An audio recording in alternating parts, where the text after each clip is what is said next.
like that, and that's the bridge. Okay. That's what we call link. We make links, bridge.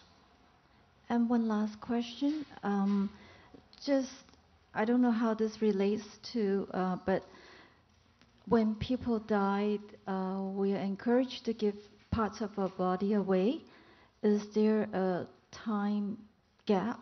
I was told once that should wait, or maybe it's too painful to part with part of your body, even maybe we're clinically dead, but it may not be the real death. Yeah.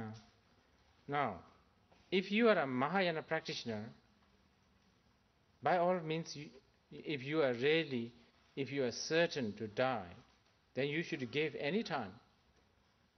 Now even. Really.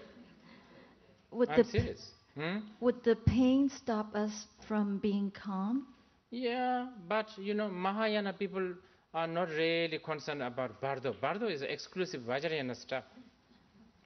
And if you are a Mahayana practitioner, and by all means, we should try to become Mahayana practitioner. That is the quintessence of Buddhism. And that's, we have to. Now, if you are also a Vajrayana practitioner, and let's say you are Upadikrama practitioner, then you have a slight problem here. Because your body is a deity. You are not supposed to cut it and chop into pieces.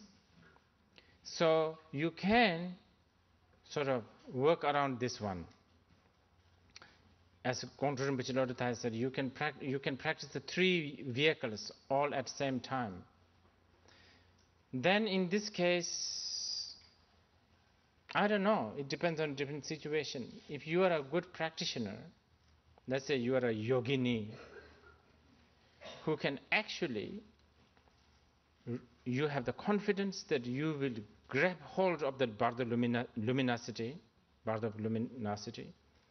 and being able to hold and recognize the Bardo luminosity will make you at least a good, powerful bodhisattva, if not completely enlightened. And that will actually help more sentient beings. So, should I just give my kidney to one person and help him or her just recover from this temporary problem, or should I aim for the best one to help? Because just to give him a life is not so, compared to giving him enlightenment, that's better, isn't it? But better not deceive ourselves, thinking that, oh yeah, we can manage to grab hold of. I would rather, I would think, Mahayana way, there's so many Chinese Mahayana monks and nuns, they encourage, and I think this is also practiced. From the Mahayana's point of view, is very, very rejoiceable. It's really good. If they are doing it out of their will, of course. Thank you, Rinpoche. Wondering, in meditation, just to clear the mind, which seems pretty boring, why wouldn't we have the focus on that rather than on visualization, which seems like a distraction? Yeah, that's fine. That's just your system. That's how you are familiar. This is what I was saying earlier. Oh, okay. Whatever you are familiar, you choose that. Okay, so, but then I thought, oh, well, I have access to something I didn't know about before, like these deities. Am I missing out on something if I don't? No, okay. No. And a second small question. I don't understand merit, what it means to do something or say something and that accumulates merit. Merit, I usually explain merit as the ability. As what? Ability is the power, ability to do or to understand. Someone could say, how are you? And you may have the ability to interpret that as something nice, caring, and all of that. You would enjoy that. If you don't have merit or the ability, then someone might say same word, the same tone, same time, everything. But this might irritate you.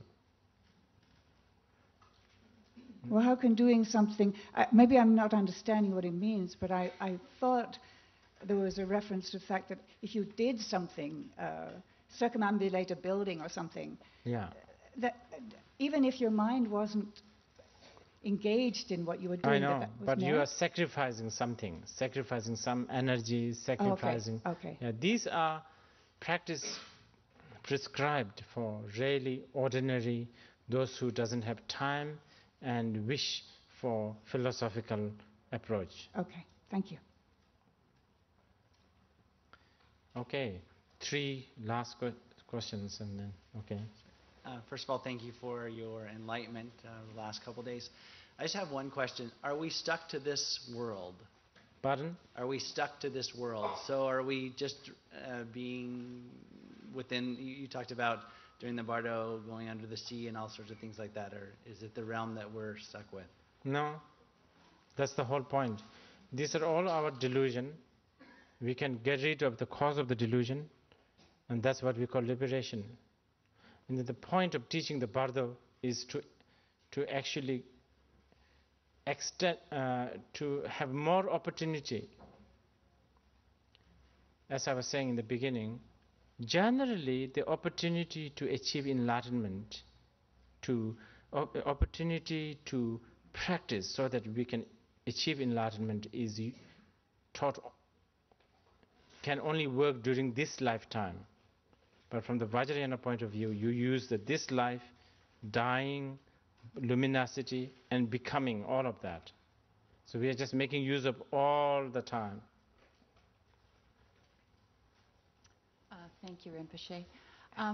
If we're dead and we're being faced with these various options, or we see these various options, how do we recognize Sukhavati? You have to get used to, if you are a practitioner, you have to get used to the Sukhavati's description and who's there now.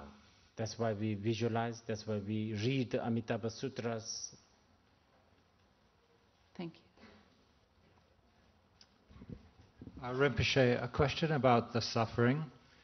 I would ask you if you could distinguish for me between a statement that we are not suffering and a statement that we have suffering, those two statements, what is different between those two statements? When we say we are suffering, I'm talking about the the being. You are by nature, suffering is inherent. You and suffering are inseparable.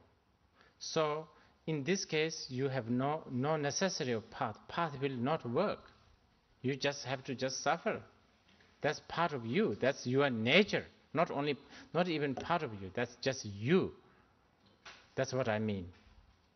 But because we only have it, that means that it's not us. We collect it from somewhere else. So that gives us chance to get out of it. Okay, that's it. So that's it. The Bardo explanation, as I said, is very, very extensive. Yeah, in the future maybe we can go through just like Madhyamika, text by text, shloka by shloka, then it might help. But for the time being, I hope you got something. So between now and then, if you have to go through this experience, then at least you remember some of these points. And the good thing is, even if you remember one, that will take care of almost all the problems, really. This is the good thing about the Bardo. It's amazing. If you can just remember one. And especially, this is all my doing. This works even now. Let's say you are really angry with someone.